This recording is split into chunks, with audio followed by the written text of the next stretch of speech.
And even though many Americans are temporarily out of work, they're putting their skills to use to make and distribute medical supplies. As Team 12's Matt Uris shows us, one Valley man is working with other pros to create face masks as well as shields. This is what we are packaging right now. It's a laser cut foam headband with elastic and then a PET shield. Marcos Garcia Acosta is wearing the finished product, which is reusable. It's not a face mask, it's a shield that goes over healthcare workers and first responders' faces. He hopes to get more than 1,000 made. This will allow first responders to be a lot safer when they're around people who are coughing, sneezing, or whatnot. Marcos, a mechanical engineer who designs rockets, and his team are working out of Engraved My Memories in Chandler.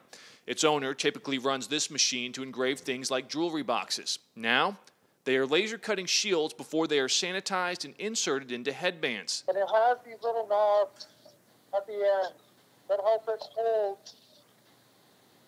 the visor. Adjustable ties make them one size fits all. The team is also making face masks.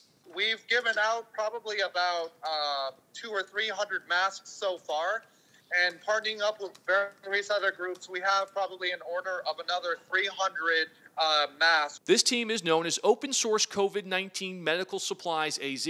It's one of many chapters doing the same volunteer work. Matt Uris, 12 News.